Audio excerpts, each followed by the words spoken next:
Nak beli maruah CR untuk menari Baby Shark dalam iklan 30 saat tak kurang dari 10 juta dolar, dan Messi setahun dibayar 65 juta dolar hanya untuk bagi kebenaran brand guna muka dia. So Burger King pun teringin lah nak guna muka-muka player star ni untuk marketing dia, tapi modal keras sangat dan nak paksa CR makan burger ni macam mustahil lah. So Burger King decide untuk tunggang satu video game yang boleh bagi Messi, CR, Neymar pakai jersey yang ada logo Burger King tanpa perlu bayar mahal dekat kelab ataupun player tu sendiri. So Burger King start masuk FIFA, lagi tepat dia FIFA 20 lah, game bola paling famous dalam dunia dan ada semua player star famous dalam tu. Tapi macam mana pun logo Burger King kena wujud atas jersey mana-mana kelab yang ada dalam FIFA 20 tu, barulah benda ni boleh jalan. So mereka decide untuk sponsor kelab paling murah, kelab paling orang tak kenal, Stevenage FC, kelab Division 4 Liga England waktu tu yang hampir relegate. Pengerah pun tak mahal lah, £50,000 je dah boleh untuk paksa EA Sport display logo Burger King dekat jersey kelab tadi dalam FIFA. Aim dia bukan nak tolong kelab atau komuniti setempat tu sangat, $50,000 bukan besar mana. Tapi aim Burger King nak bagi Messi, CR, Mbappe dan semua player star pakai jersey yang ada logo Burger King. So apa dia buat? Lepas je secure sponsorship, Burger King buat Stevenage Challenge. Hang main kira remote FIFA guna kelab Stevenage FC ni, saya Messi, CR, Mbappe atau mana-mana player star, setiap kali player-player ni score, hang upload video tu kat Twitter dan hang akan dapat makan free dekat Burger King. Simple je kan? Tapi kesan dah kelab ni jadi kelab paling banyak gamer guna dalam kira remote FIFA 20 dan jadi kelab terbesar dalam dunia online gaming bila 25,000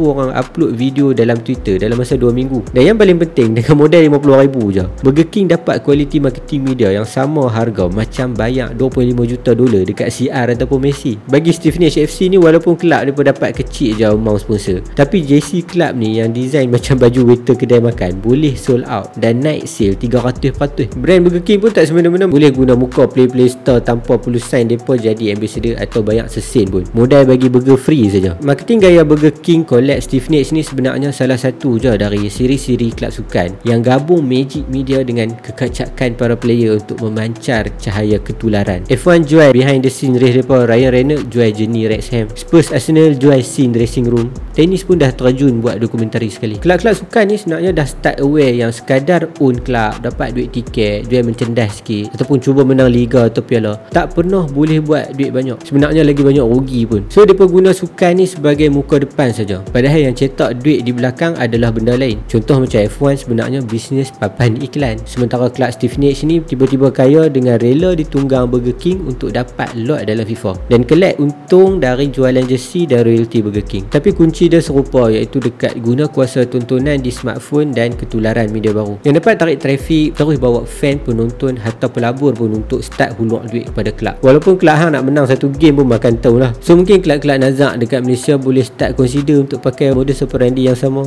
instead of bergantung pada penajaan atau hak penyiaran yang tak seberapa kat sini. Boleh try guna kelab dan muka-muka player yang kacak as stepping stone media marketing material untuk capai cita-cita kewangan lebih besar. Sebab dah kalau puluh nak menang piala ke liga ke, semua dah tahu payah kan.